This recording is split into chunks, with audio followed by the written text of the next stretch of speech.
What on earth happened out there?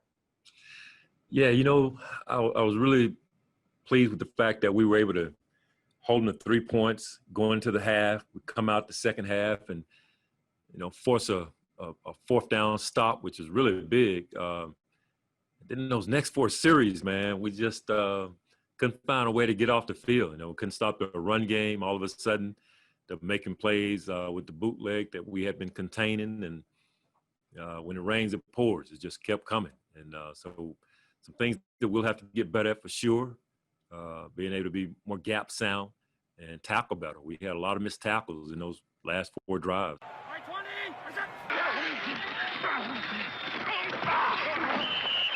What's up, Bills Mafia? Big Jim here, and we're back after another Bills victory and another phenomenal performance by Josh Allen. This one was a roller coaster ride. While my heart was stopped at least 4 times throughout the course of the game, I've got to say, this team has me feeling like a little kid again. I honestly can't remember the last time I screamed and yelled at my TV so much. It's a great feeling and one I hope carries over into Week 4 against the Raiders. I didn't forget my promise from last week. We are going to be taking a game off from deep diving into the performance of QB1.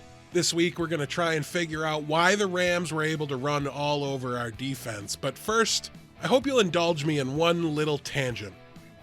The refs were just atrocious in this game, and it really did go both ways. They missed some things, they fabricated an interception from thin air, and honestly it was inexplicable. But one call has been getting by far the most attention, and I've got to say, I really just don't get it. You know which one I mean. It's the pass interference on 4th down late in the game.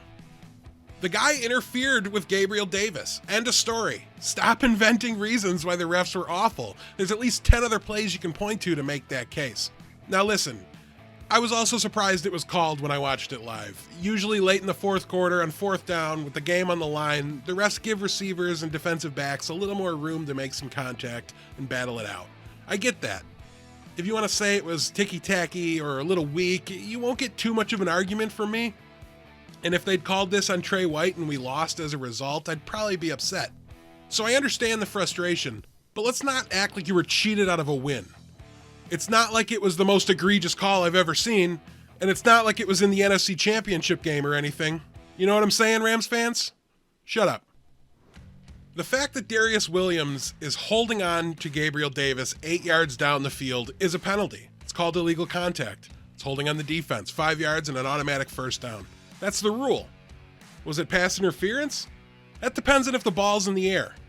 If so, then it's PI, a spot foul, and again, an automatic first down. There's really not much difference there. Now, it's a little hard to see the actual football in the All-22 footage, but Josh is just standing there with his arms at his side. The football's well on its way to the receiver. Live, I thought it should have been a holding. In review, this is without a doubt pass interference. Conversation and rant over.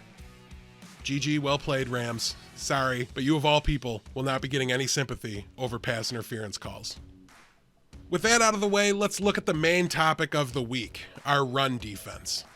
It's never been where we excel as a defensive unit under Sean McDermott, and that's partially because of the bend don't break philosophy that we have.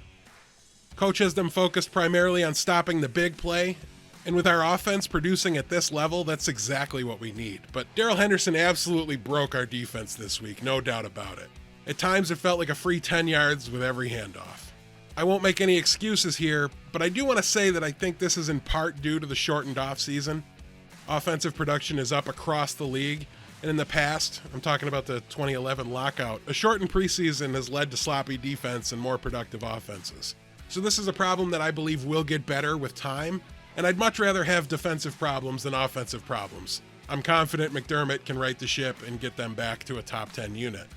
Specifically though, 2 things stand out to me watching the tape. First is tackling. It's a little sloppy, and this is where I think preseason factors in most. It also looked to me like Tremaine Edmonds wasn't 100% with a shoulder injury. We just don't see him miss like this. In addition, the top 2 leading tacklers for the Bills on Sunday were defensive backs. That means the line is getting beaten and allowing blockers to reach the second level and tie up our linebackers. So where I want to focus my attention today is the defensive line. It seems to me that we just got blown off the ball and lost the battle in the trenches on Sunday. This team is missing the presence of Jordan Phillips, Shaq Lawson, and star Lotulelei more than I would have imagined. Let's look at a few examples. The first play of the second quarter, Dean Marlowe is in as the nickel corner along with Harrison Phillips and Vernon Butler at defensive tackle.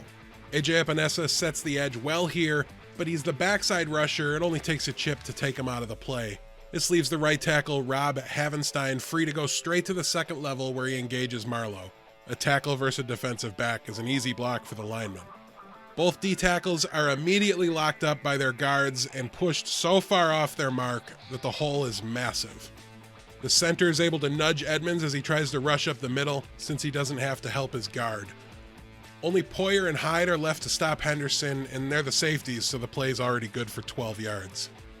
Phillips has to be able to absorb both blockers here, especially if he's going to be getting moved out of the running lane like that. It can't happen by just one guy.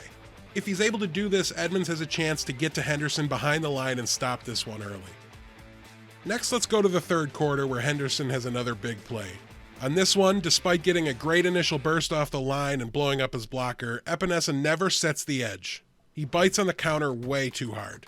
If the play goes the other way, it's not like it's his job to get there, so he has to set the edge and get penetration through the line.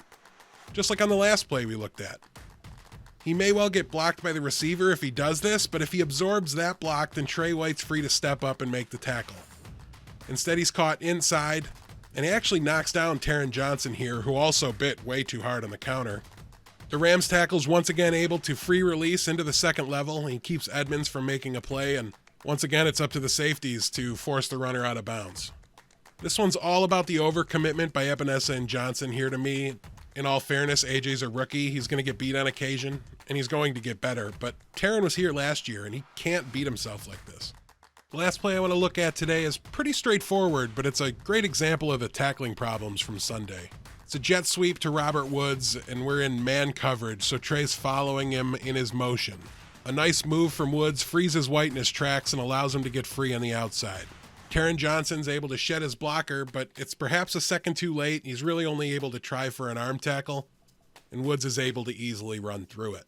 Hyde eventually does make the stop, but well after the first down is gotten. To me, the real error here is on White, who I don't see get juked like this that often.